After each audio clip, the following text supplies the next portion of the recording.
Event में आपकी क्या दिक्कतें हैं, क्या-क्या आपको परेशानी आ रही हैं और क्या आप डिमांड करते हैं सरकार से? हमें रहते हुए यहाँ काफ़ी साल हो गए हैं चोपड़ा अपार्टमेंट में।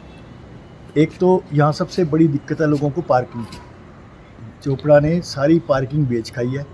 पार्किंग के अंदर अरबों रुपए के फ्लैट बना के बेच गए और पार्किंग है ही नहीं और एक दूसरे को लड़वाता है। दूसरा ये पानी की दिक्कत है, ये पानी को एज ए टूल इस्तेमाल करता है। जो इसके खिलाफ बोले उसका पानी बंद कर देता है और हमें बार बार शिकायत करनी पड़ती है। हमने कई शिकायतें करी है ऐसी भी 10-15 दिन पहले एसडीएम साहब भी आई थी, इसको कह के किसी का पानी नहीं बंद करेगा आज के बाद, अगर करेगा तो हमारी कार्रवाई करेंगे कानूनी। हमने पुलिस में भी रिपोर्ट कर रखी है इसके लिए। इसके बाद इसकी दिक्कत ये है कि ये नाजायज़ तंग करता लोगों को। जैसे हमारे फ्लैट के साथ इसने नए फ्लैट बनाने शुरू किए और हमारे फ्लैट 14 साल पहले जो डंगा बना हुआ है, जो सेटअप कनिका ने हमें बना के दिया था, उसको ये तोड़ के अपनी पत्नी के नाम सुषमा के नाम वहाँ कमरे वो फ्लैट बनाना चाहता है, बड़े फ्लैट बनाना चाहता है ताकि पैसा ज़्यादा कमा सके। सिर्फ पैसे ज़्यादा कमाने के चक्कर में ये बड़े फ्लैट बना के बेचना चाहता है। और हमारी ज़मीन पे जो कनिका को सेटअप बना के दे रखा कनिका ने हमें, वो 13-14 साल पहले का सेटअप तोड़ के, और ये इसने आज तक एक बिल्डिंग के साथ जो दूसरी बिल्डिंग के लिए 3 मीटर छोड़ना था, यहाँ इसने किसी के लिए नहीं छोड़ा हुआ। और 2.5 मंजिल पास नक्शा करा के और 5-5, 6-6 मंजिल इसने बना रखे हैं और अरबों रुपए के फ्लैट नजायज बेच रखे हैं। और इसके अलावा नक्शा 3 फ्लैटों का पास कराता है, एरिया वही होता है, उसमें खसरा नंबर वही होता है।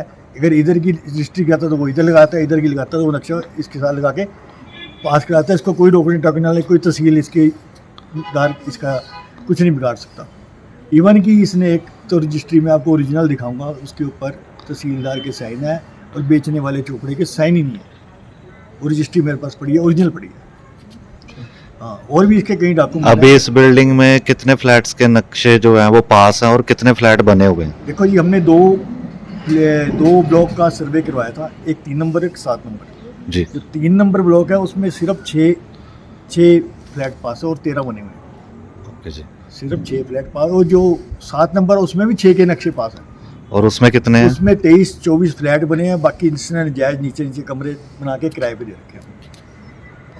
हर जो ब्लॉक है, हर ब्लॉक में इसने पार्किंग बेच के उसमें फ्लैट बना रखे हैं। मैं तो काफ़ी अभी जल्दी यहाँ पे रिसेंटली मूव कर रहा हूँ यहाँ पे, अबाउट ओनली 1 महीना पहले ही मेरी रजिस्ट्री हुई है यहाँ पे।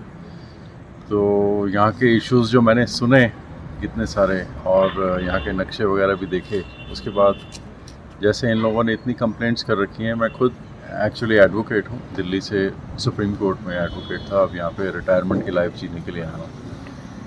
तो मैं देख के बहुत हैरान हूँ कि यहाँ के एडमिनिस्ट्रेशन और वो कोई सुनता नहीं है।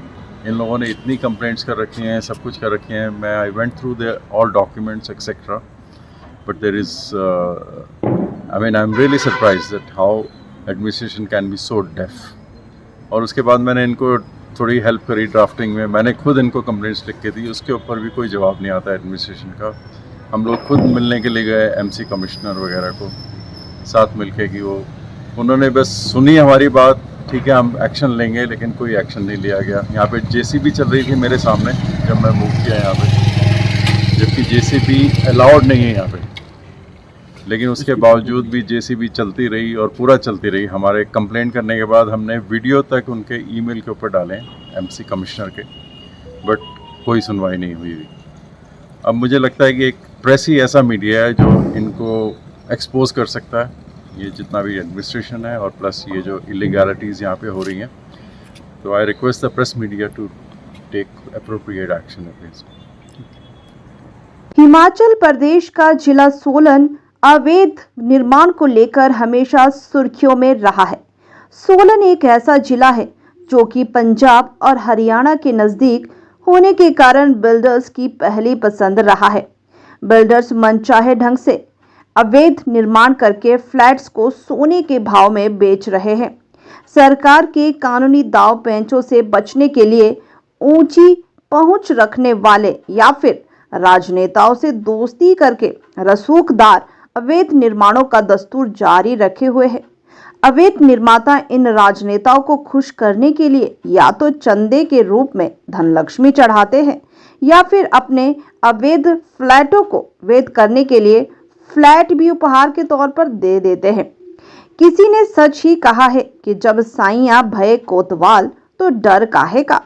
ऐसा ही एक मामला सोलन के बिल्डर का भी प्रकाश में आया है, जहां बिल्डर ने सरकार से कुछ फ्लैट्स की आज्ञा लेकर उसमें कई गुना फ्लैट्स बना दिए।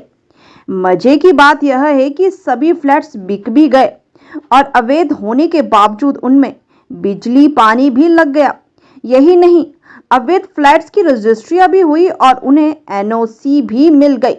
इतना ही नहीं, इन अवैध फ्लैट्स का निर्माता जब दिल चाहे फ्लैट्स में रहने वाले लोगों का पानी भी बंद कर देता है।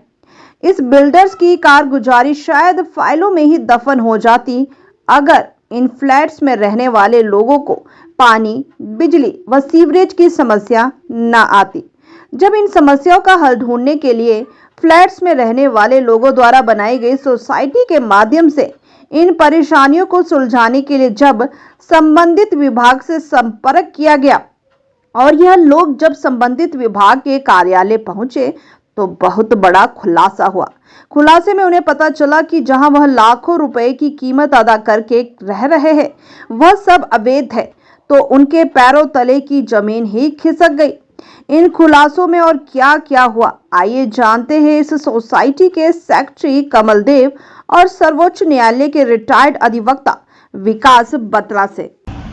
मैं कमल देव, सेक्रेटरी रवा residence welfare association, Chopra apartment, Solan.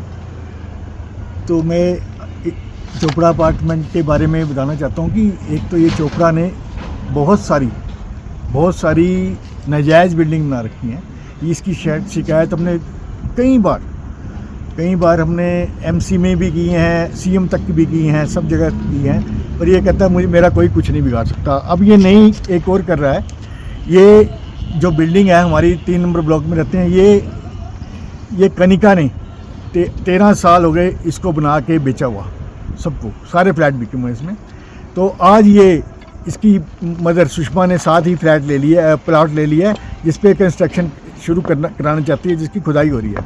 तो ये कनिका का बनाया हुआ सेटअप भी तोड़कर उसको भी अपने अंडर लेकर अपने प्रॉफिट के लिए अपने अंडर लेके बनाना चाहता है, जो कि बिल्डिंग की जड़ है। और इसको तोड़ने से बिल्डिंग को नुकसान है, बिल्डिंग गिर सकती है। इसमें हमारी 13 फ्लैट्स है और 13 फ्लैट्स में हम अगर 3 भी लगाएं तो 40 बंदे रहते हैं, कम से कम 40-42 बंदे रहते हैं। तो उन सब की जान को भी खतरा है और इसको किसी की जान की कोई परवाह नहीं। इससे पहले भी इसने एक इसी के नीचे बिल्कुल बिल्डिंग बनाई थी जो कि बिल्कुल तैयार हो गई थी, 3 मंजिल 4 मंजिल तैयार कर दी थी और वो एकदम गिर गई, पेंट होते होते गिर गई। शुक्र है कि उसमें कोई आदमी मरा नहीं, क्योंकि उस टाइम वहाँ पे कोई आदमी था नहीं उसके अंदर। तो इसको हमने इसके लिए कई बारी लेटर लिख लिया कि ये नजायज़ बना रहा है, ये सरकारी ज़मीन पे खोद रहा है, ये जेसीबी चला के खोद रहा है, पर आज तक इस पर कोई कार्रवाई नहीं हुई। हमारी आप लोगों के थ्रू मांग है, मीडिया के थ्रू मांग है कि आप ये हमारी बात ऊपर तक उठाएं और हमारे जो फ्लैट वासी हैं ताकि इनको कोई नुकसान ना हो, ताकि जान माल की नुकसान ना हो। I'm Vikas Batra. I'm a practicing lawyer from Supreme Court, and I came here to spend my retirement life with my wife. I thought I'll live peacefully here, and I've recently moved here, and I came to know about this builder, that this builder has done so many illegalities, and despite people here who've been writing to the authorities, nobody's taking any action.